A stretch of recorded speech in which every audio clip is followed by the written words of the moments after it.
Welcome to another installment of our 2020 Virtual Global and Community Engagement Conference, formerly known as D80. The conference is a dialogue and celebration of our efforts to solve issues that confront the world's poorest 80%. Traditionally, it's a one-day conference featuring multiple in-person panels and breakout sessions. This year, the conference is being delivered virtually throughout the month of October, including a lecture series, a rosé gallery exhibit, a walking tour, and a series of online interviews with local and global change makers throughout the Michigan Tech community. My name is Darnisha Slade, and I am a member of the Conference Planning Committee. And today I have the pleasure of introducing Keweenaw Faiths United. So we have several panelists here that are part of the organization. So I'll give you all an opportunity to first introduce yourselves. So I will start with ladies first. Susan. I'm Susan Burak. I'm a member of Temple Jacob in Hancock, Michigan. It's part of the Reform movement of Judaism. It's a historic synagogue. Was founded in 1912 and was the first synagogue in the UP and one of 3 in Michigan that has been continuously active in its original site. I've been in the area for 35 years. I say only 35 years. I'm a past president of the congregation and an active member. I'm also a community activist. Wonderful. Thank you, Susan. Paul? My name is Paul Mitchell, and I am the lay minister at the Keweenaw Unitarian Universalist Fellowship. We are a congregation of folks who have been around for about 35, 36 years. And I have been here for the last 3 years and working as the minister for the last 2.5 years. About 83, 84 people in the congregation, active folks who really prioritize deeds over words. So it's a good group of people. Wonderful. Thank you. Rick? Thanks, Dar. I'm Rick Stenitis, and I serve at the Canterbury House at Michigan Tech. Canterbury House is the Episcopal Church's campus ministry for Michigan Tech and Finlandia. We serve the university population, both students, faculty, and staff. And I have been in the area for 25 years.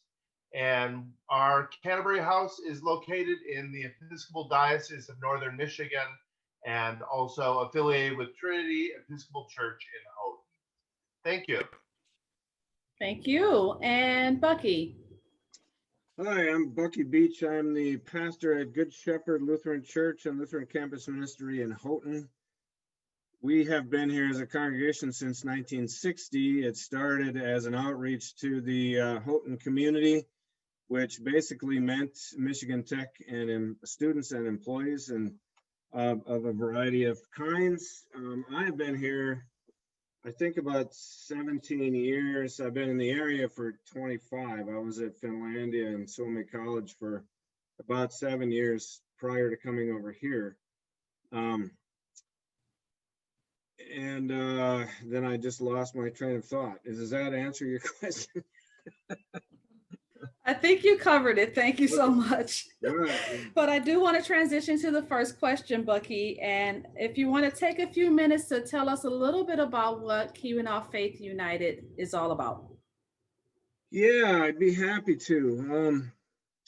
The origin is because of a specific incident that happened here in our community that was happening all around in different places in the world. And it was specifically attacks on Jewish and Muslim believers, both houses of worship and individual people who were attacked. A year and a half ago, it was late August, early September just prior to the Parade of Nations, the Temple Jacob was defaced with swastikas. And that was the incident that got us to gather together as people of all faiths to express our community concern to part of our faith community that had been here, as Susan said, for a very long time. But I think prior to that, as I look back, personally, I know there have been a small number of faith communities anyway that have always gotten along very well and reached out to each other and shared resources or speakers or had made people available to come to talk to different groups. I know from my perspective here at Good Shepherd, we had done, I guess, a significant amount of things with Temple Jacob people, asking them to come and talk at different classes or to different youth groups or a variety of things. And Susan herself had been a speaker in one of my classes numerous times, talking about different things from within the Jewish community. But I think there is a handful, I wish it was bigger, but there's a handful of religious communities here in the Houghton Hancock area that are familiar with each other in a good way. And so we have done some things together, and it just, that helped pave the way for us to get together after the defacing happened. I think the gathering that we had at Temple Jacob after that, I thought was pretty significant outpouring of sentiment and compassion. Yeah, I want to jump in here because when that happened, the interfaith support that we got from the community was so important to the members of Temple Jacob. And Bucky organized a meeting where we dialogued and discovered common ground.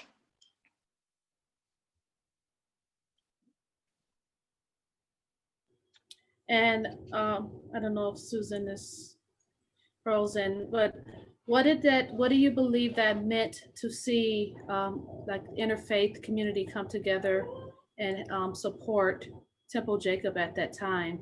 What do you believe that meant to you personally, as well as to the congregation there? Well, as a congregation, to feel the support was just profound. To know that our neighbors cared about what had happened. Thank you so much. So D80, the conference is typically a dialogue and celebration of our efforts to solve issues that confront the world's poorest 80%. But this year, our theme is social equity and representation. How does KFU tie into or connect to that theme particularly? Anyone can share thoughts on that.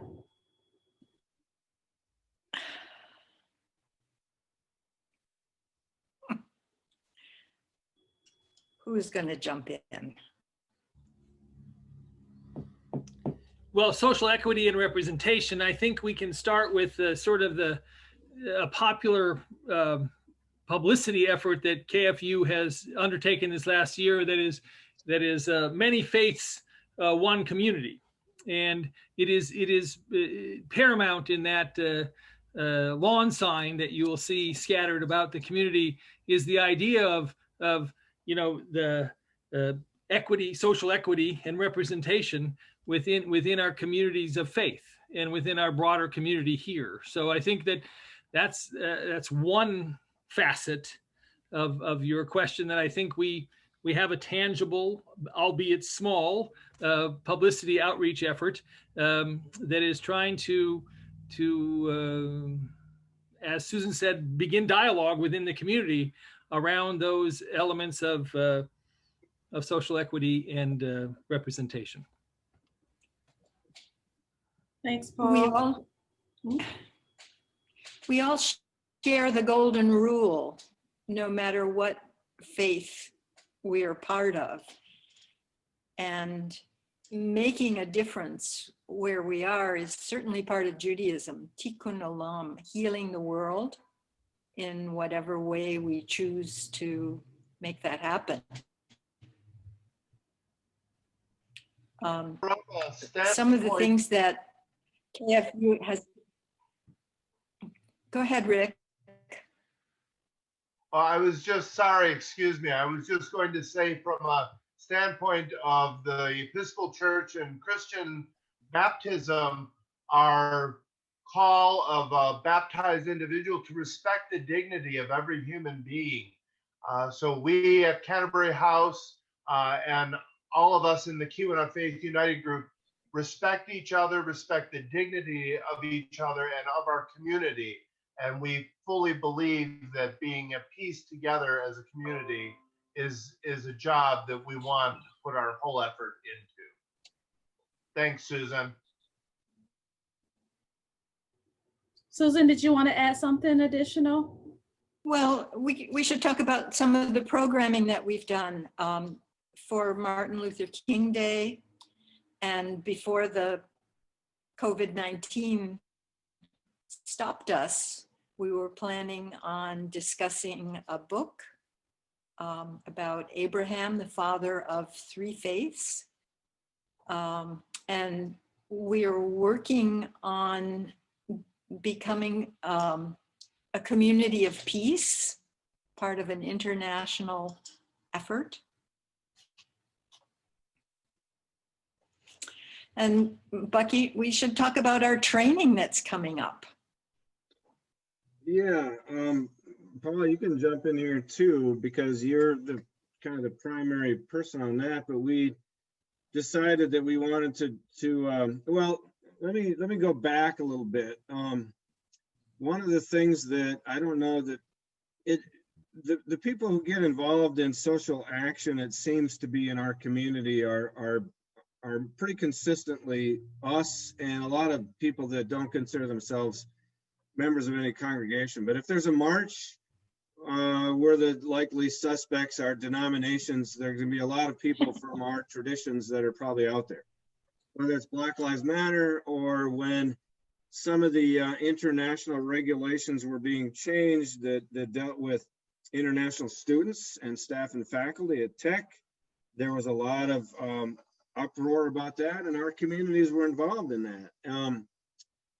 And so when I've done it again, I've lost my train of thought. Oh, and so one of the things that we began to be concerned about was safety for individuals at some of the protests and marches that were happening. And so we decided to have a conversation with local law enforcement leaders to find out what they thought about, for example, the presence of guns at marches and protests, and just to pick their brains a little bit, but also to develop a relationship with them that humanizes them and hopefully then spills out into the community. And so our community has better relationships with law enforcement people. I know that's the Houghton Hancock community is very different than Ferguson, Missouri, or Portland, Oregon, and places, or Seattle.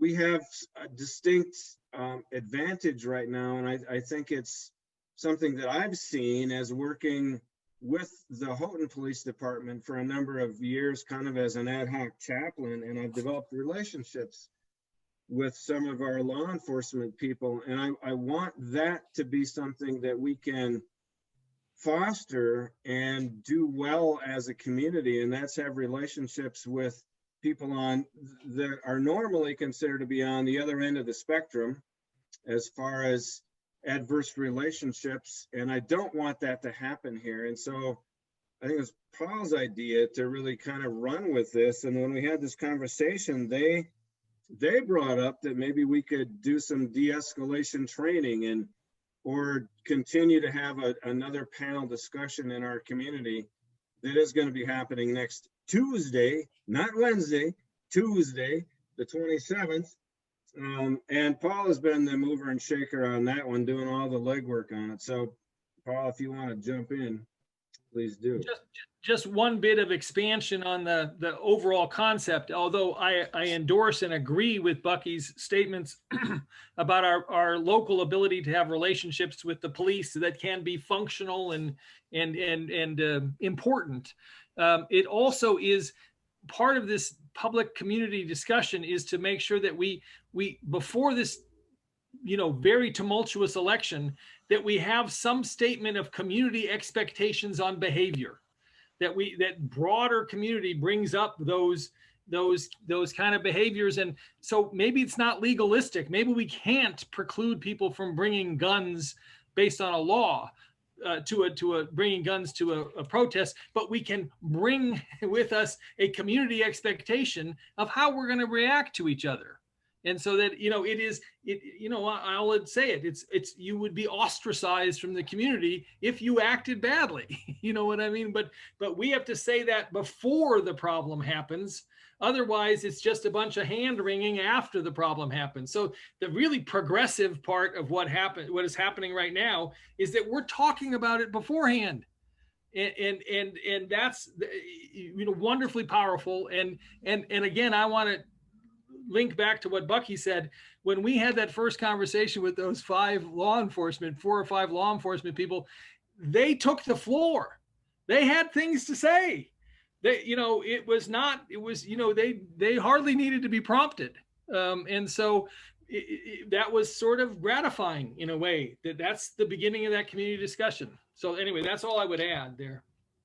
Yeah, I'm also involved with KFU, and I think that oftentimes we don't sit down and talk enough and share enough and exchange enough. And I think that is, foundationally one of the really powerful aspects of KFU.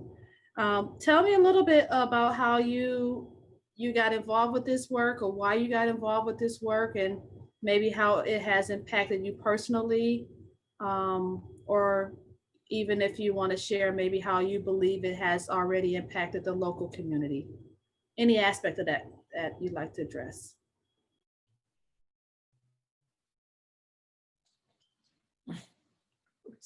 I don't want to talk a lot, but I just want to share that I heard today that the MTU Police Department in a week or so is going to be holding a de-escalation training on campus. Now, I think, and I'm not trying to get credit for KFU here or anything, but I think that's part of a swirl that happens in a community when people start talking and thinking, and there's enough public talking about it, that there's an impact. Again, I don't know that it's definitely, directly linked to COOF's conversations, but I believe that we're engaged in that swirl. And so I think that's an outcome. The concept of a swirl is a little bit amorphous, but it's the idea of the actions that we take having a generating other actions within the community. And I think there's evidence of that. So that's one way to look at it. Absolutely. A byproduct of, conversations start more conversations. Yeah, I'd go back I think you're absolutely right.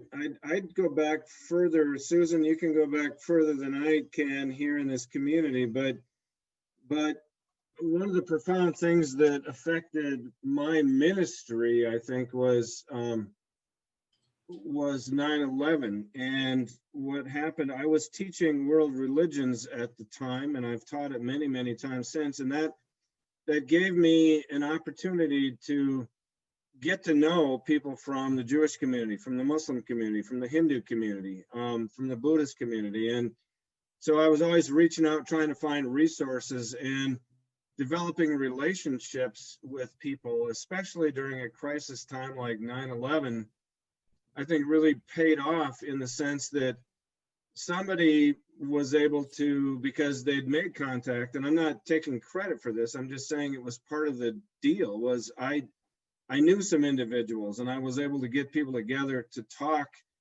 together in public. And so I've been trying to do that, I think, actively for a long time, and it's been kind of hit and miss, but we've had numerous book discussion groups. We had 40 people the first time we read Bruce Feiler's book, Abraham, and it was a mix of of Protestant and Catholic and Muslim and Jewish and UU and agnostics, and it did something. I think it built relationships between individuals who are still here in our community and those who came after those students that may have moved on by now. But so, like, for example, a number of years ago, when there was an incident that happened to one of the Muslim women in our community that some of us knew, she was accosted downtown Houghton, and there was an immediate response and reaction to it. And I deeply value, I mean, I hate when that happens, but I deeply value the community that will gather around individuals like that or groups like that and say, that's not tolerable in our community. It happened and we are grieving with you, and we will do what we can to protect you. And I think the latest manifestation of that was when Temple Jacob was defaced. But I don't think that response happened in a vacuum either. It happened because of a number of years of relationship building. And so Keweenaw Faiths United is another way of building relationships. And right now, I really I grieve that we are very small. And I'm kind of shocked that we didn't have more congregations get involved, but maybe that will happen more and more in the future as things change. I hope, anyway. Yeah, there's definitely a mobilization aspect to what KFU does as well. Rick, you had something? Sure. For myself, I couldn't not be involved in a group like this. Like Bucky mentioned, we were formed and organized, all of us on this call, before the defacement of the synagogue. We were marching for our marginalized friends in our community, maybe without a name of an organization, but as a group of folks who really cared about each other and our community. That has been so important for me in my ministry, to show up to these things that we are doing as a community, so that students in our campus ministry that want to have an outlet know where it is. Bucky and others on the group are always sure to send out emails, and we know where we can gather and who will support us. And Dar will support those marginalized folks that are being highlighted in this conference, that, you know, we care about them deeply, like we care about all of our beloved friends. So it's made an important change in my life and my spiritual journey, just to really be focused on others' needs and those around us in our community. Thank you. Excellent, thank you. Where do you see this organization going or what do you envision for KFU in the next 5 or 10 years? I know, Bucky, you mentioned growth. Are there other things? I know we talked about beloved community, which I think is really important and powerful to do. If you could do a little imagining, where would you want KFU to go in the next 5 to 10 years?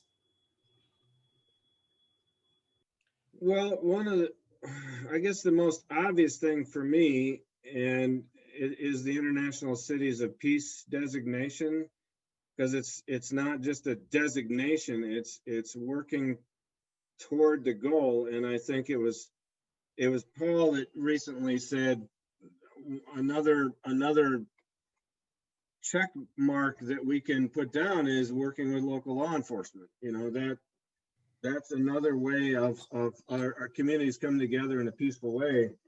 I think in order to get that designation, we've already done things probably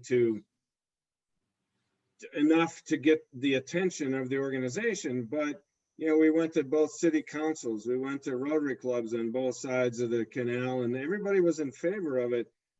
Then it's moving on, and it's trying to get that word out there that we are a community who cares for each other.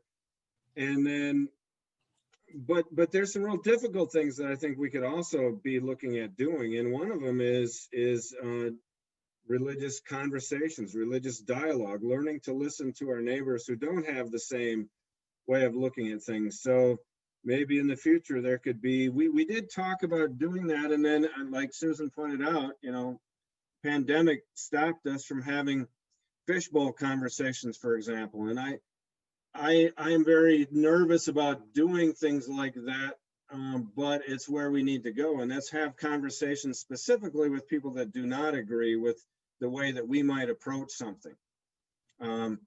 Whether it's you know, sexuality or gender identity or racial issues or whatever, there are conversations amongst our Christian brothers and sisters that we have never really had because we know how far we are apart. Well, that's a good reason to have that conversation. So that, I guess, will be a long-term goal.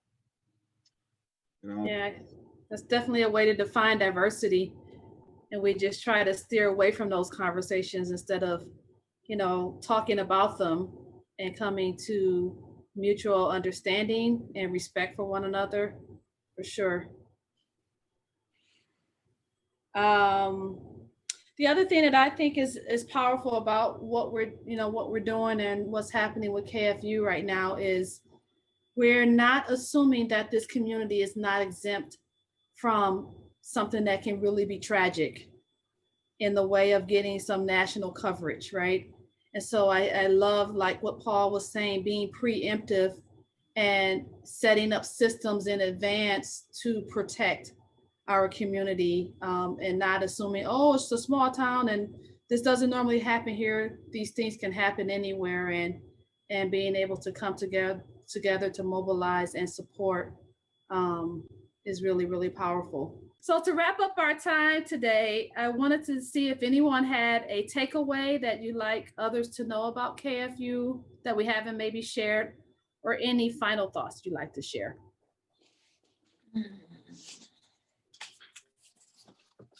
I'll start. I'd like to say that although our name is Keweenaw Faiths United, we want all the people in our community to join with us. We are believers in a faith tradition, but we also believe in humanity, and we believe that we have many neighbors that might not have a faith tradition, but they're good, loving folks, and we want them to be part of our community and to share love and to bridge the gap across all divides in our community. So it's a big goal, but I think that we can do it together. Excellent. Oh, any other final thoughts before I close out?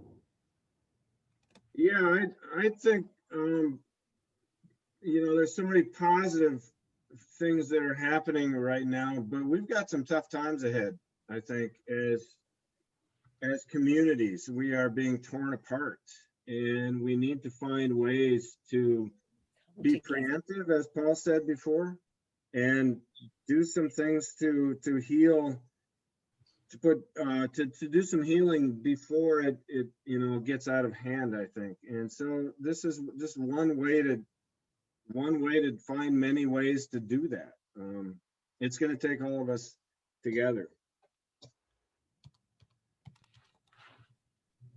Yeah, it's Many taking faiths, ownership. one community. Many faiths, one community. Absolutely, and taking ownership of this being our community, for sure. Well, thank you all for joining us. Thank you everyone for being here today. Be sure to check out all of our interviews with other change makers. Simply go to mtu.edu and enter Global and Community Engagement Conference into the search tab. Thanks again for joining us, and have a great day.